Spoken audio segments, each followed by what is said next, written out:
I spent a year building her dream house from scratch while she spent that same year pretending her life with me was still real. I gave her everything. All she left me was a daughter's drawing of a stranger holding her hand. You know the story you always think happens to other people. Yeah. That was me. For years, I poured everything I had into building our dream house. Not metaphorically, literally. I'm a general contractor, so when my wife and I talked about moving out of our 2-bedroom rental and getting a place of our own, I said screw it, let's build one. From the ground up. She loved the idea, picked out the blueprints with me, helped pick the tile, the cabinets, the color of the damn grout. We made mood boards. She even came to the site a few times, wearing those ridiculous white boots that never should have been anywhere near drywall. This was supposed to be it. The forever home. A little 2-story place with a wraparound porch, half an acre in the suburbs, and a swing in the backyard for our daughter. I wanted to surprise them by finishing ahead of schedule. That meant 12-hour days, weekends, double shifts, no vacations. My crew thought I was nuts, but I didn't care. I had this vision in my head of the 3 of us having breakfast in a sunlit kitchen, of Christmas mornings with Coco, of growing old in that house. But while I was building that future, my wife was quietly demolishing it. Started small. Her late nights at yoga. Girls' nights turning into girls' weekends. She started dressing a little different. New leggings, cropped hoodies, suddenly obsessed with skincare. I didn't question it. Figured she was just doing that thing women do where they reinvent themselves every few years. But then came the night our daughter handed me a drawing she did at school. It was crayon like all kid drawings. There was me, her, mommy, and some man I didn't recognize. He was taller than me, big muscles, a black beard. He was holding mommy's hand. I laughed at first. "Who's this?" she said. "That's mommy's friend. He picks me up from yoga sometimes." My stomach dropped. I didn't say anything, didn't accuse. I just stared at the picture and felt something snap, quietly, deep in my chest. That night, I stayed late at the site, sitting on a pile of lumber under half-finished rafters, wondering how many bricks I had laid for a lie. I didn't know the man's name yet, didn't know the extent, didn't know how long it had been going on. But I knew this. The house I was building wasn't a dream. It was a monument to a woman who wasn't coming home. I didn't confront her right away. I wish I could say I stormed into the kitchen, slammed the drawing down, and demanded the truth. But I didn't. I played it cool. Too cool. Because part of me was still hoping this wasn't what it looked like. So instead, I started paying attention.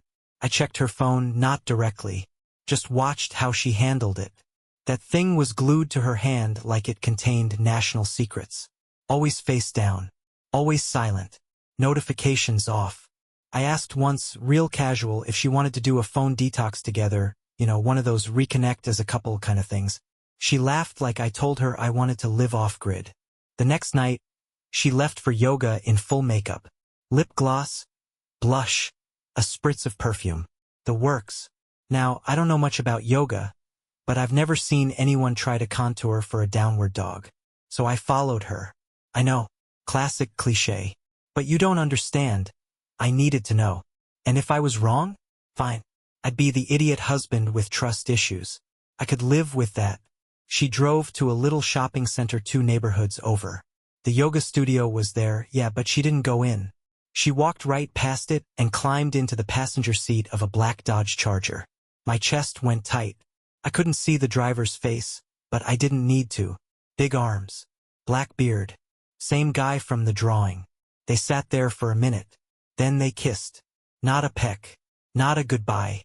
One of those slow, familiar kisses you don't give someone unless you've given it 100 times before. I didn't take a picture. Didn't bang on the window. I just sat there in my truck, gripping the steering wheel so hard it creaked. And for the first time, I let myself say it. She's cheating. I drove home, walked into the empty house, stood in the middle of that half-finished kitchen, surrounded by cabinets I'd hung with my own hands, and realized I wasn't building a home anymore. I was burying a marriage. It's funny how once you see the lie, you start noticing all the little things that never added up. Like how she never let me pick our daughter up from daycare. Or how she'd get defensive if I asked why she needed 2 hours to get coffee with a friend. Or how she started calling me, babe less and hey more. I started checking timestamps, comparing stories, digging through the trash literally. Found 2 receipts from the same coffee shop, dated 2 weeks apart, both with the same name scrawled on the top, Rico. Now, I don't know any Ricos, and I sure as hell didn't know she did. I didn't say anything. Not yet. I wasn't ready for her version of the story. I was still collecting pieces of mine. I called in sick for the first time in years and spent the entire day watching the front door. And right on schedule, around 6:45 p.m., she came home from her power yoga class, glowing and sweaty and humming a song that didn't sound like downward dog energy. So I asked her, "Hey, who's Rico?" She paused. Not a normal pause. The kind where the mind races for a story before the face can fake one. "Oh, he's just a trainer at the studio. We talk sometimes." I nodded. "Cool. Didn't know trainers wrote their names on coffee receipts." Silence. Then, "Are you going through my stuff now?" Deflection. Classic move. Answer a question with a question. Make me the bad guy. I didn't bite. I just said, "I know something's going on. You can either tell me now, or I'll find out myself." She didn't say a word. Just grabbed her gym bag, walked upstairs, and shut the door.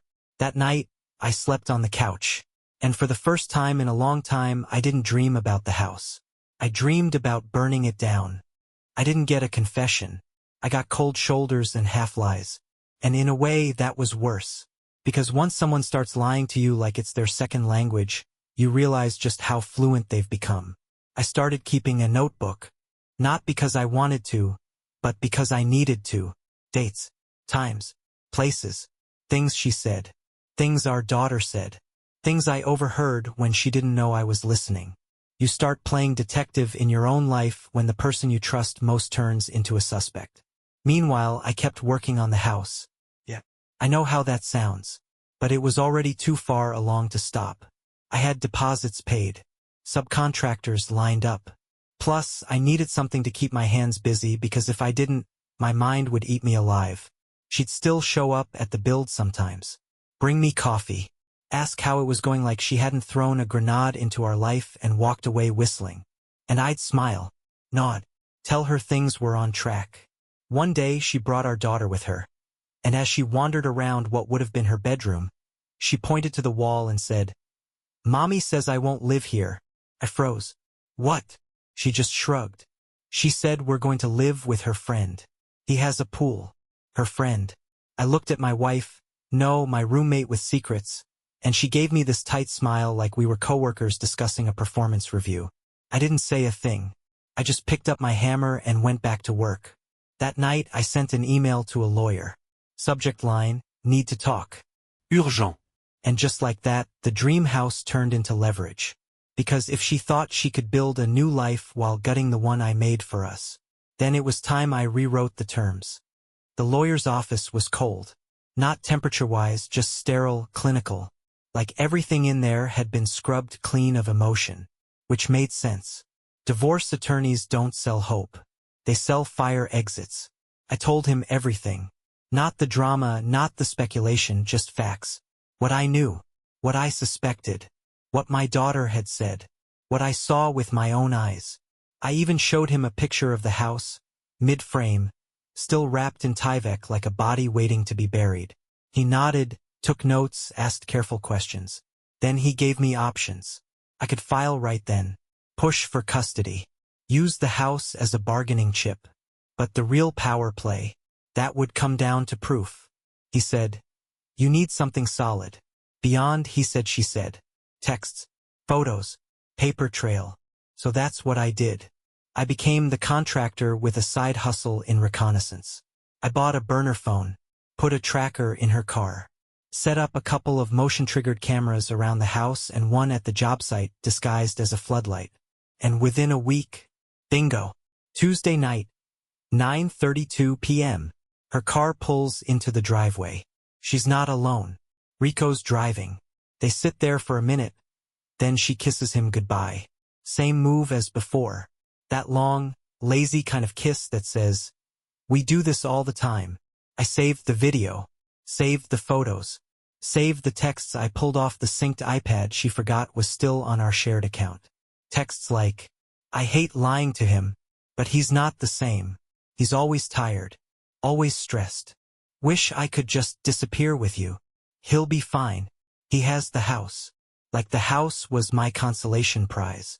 Like they were handing me a goldfish after running over my dog. So I started packing a few things. Not because I was leaving, because I was getting ready for war. And if she wanted a fresh start, she was about to learn what it costs to break ground on a lie. By Friday, I had everything I needed. Screenshots, videos, a paper trail thicker than the drywall I was supposed to hang that weekend. But I wasn't rushing into court just yet. Because the thing about betrayal, it has layers. And if she was willing to lie to my face for months, I needed to know what else she was hiding behind her yoga mat and motivational quotes. So I met with a private investigator. Guy looked like he walked out of a detective novel. Gray suit, black coffee, didn't blink much. I handed him the folder I'd built like a Psycho X in a Lifetime movie. He flipped through it, deadpan, and said, "You've done most of my job already." "Yeah," I replied. "But I need what I can't find on Google." I gave him Rico's full name. Yes, I had it by now. Found it on a prescription bottle he left in her car's cup holder. Pro tip. Side chicks and nosy husbands both love expired antibiotics. Turns out Rico was as clean as he was smug. No criminal record. No debts. Just a personal trainer with a social media following and a god complex. But there was one thing. He used to date a married woman. Same age range. Different city. That marriage also ended in a messy divorce. Pattern. Much? Meanwhile, back home, things were shifting. She knew something was off. I wasn't arguing. I wasn't prying. I wasn't even asking questions anymore. That scared her. One night, she made my favorite dinner. Lit candles. Put on that Fleetwood Mac vinyl she used to save for anniversaries. Told me she missed me. I played along. Smiled. Kissed her on the forehead like nothing was burning under the surface. She whispered, "I feel like we're finding our way back." I whispered back, "Yeah. Almost home." Because I wasn't going to fight her in the kitchen. I was going to bury her in court. The house? Almost done. Just needed the floors and final inspections. The timing? Perfect. Because the foundation was strong.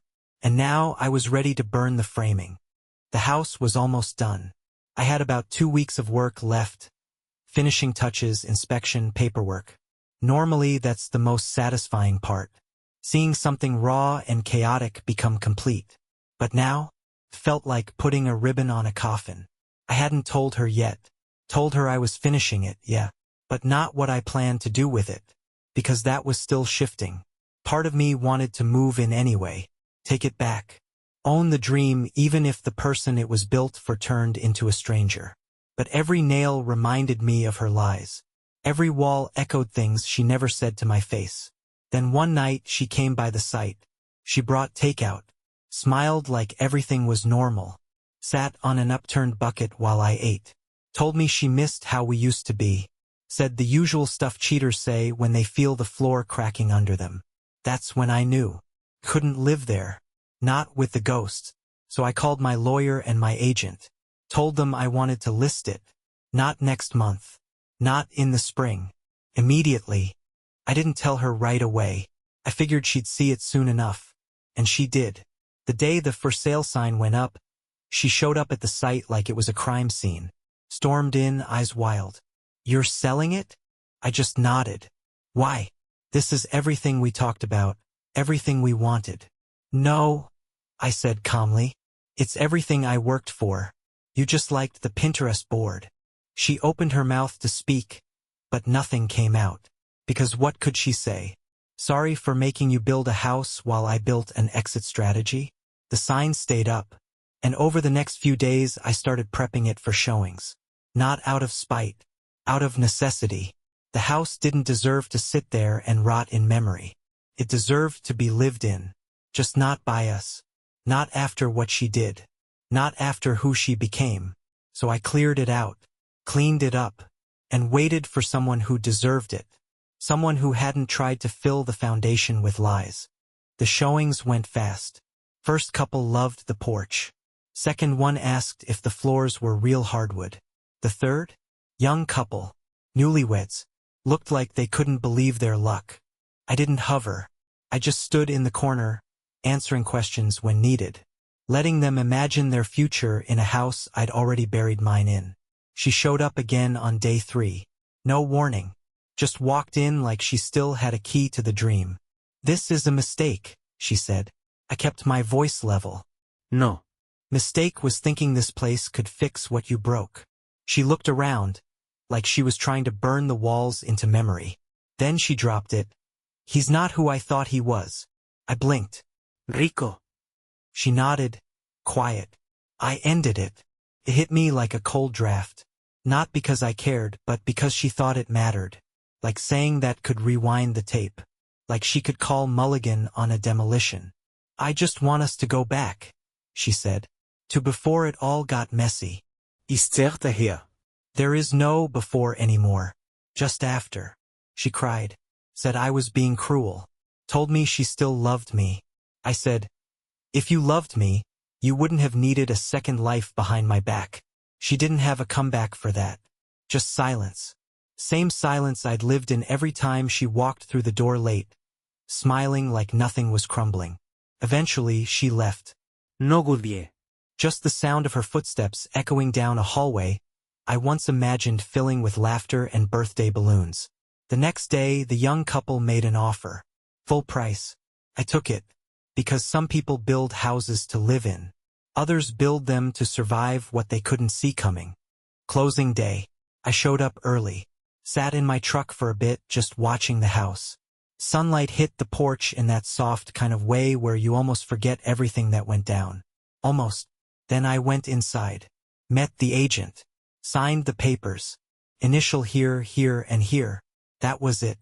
20 minutes and I no longer owned the thing I spent a year bleeding into. The buyers were young. Happy. She kept saying how lucky they were to find something so well built. He nodded like he understood what it meant to drive a screw in straight every single time. But you could tell he didn't. Still, I wished them the best. When they left, I did one last walkthrough. Every room had an echo now. The good kind. Not hollow, just finished. Even the nursery, the one that never got used, felt less like a loss and more like a lesson. I locked the door behind me. Left the keys in the mailbox like we agreed. Then I got in my truck and sat there. Hands on the wheel, not moving. Not yet. She texted again that morning. "Can we talk?" I didn't reply. Because talking is for people who don't already know the answers. And me? I knew everything I needed. Now I've got a small apartment on the edge of town. Nothing fancy. Hardwood floors, working heat, and silence that doesn't feel heavy. It's just me half the time and me and my daughter the other half. She's adjusted. Kids do that. Resilient little creatures. We build blanket forts. We make pancakes. She asks a lot of questions. One night, while we were brushing our teeth, she asked if I missed the house. I told her the truth. Sometimes. But I don't miss what came with it. She nodded like she understood. Then she asked if we'd ever have a house again. I smiled. Yeah, one day. And next time we'll build it for people who stay. Because the hands still work. The blueprints still make sense. The dream isn't dead. It's just waiting on better ground.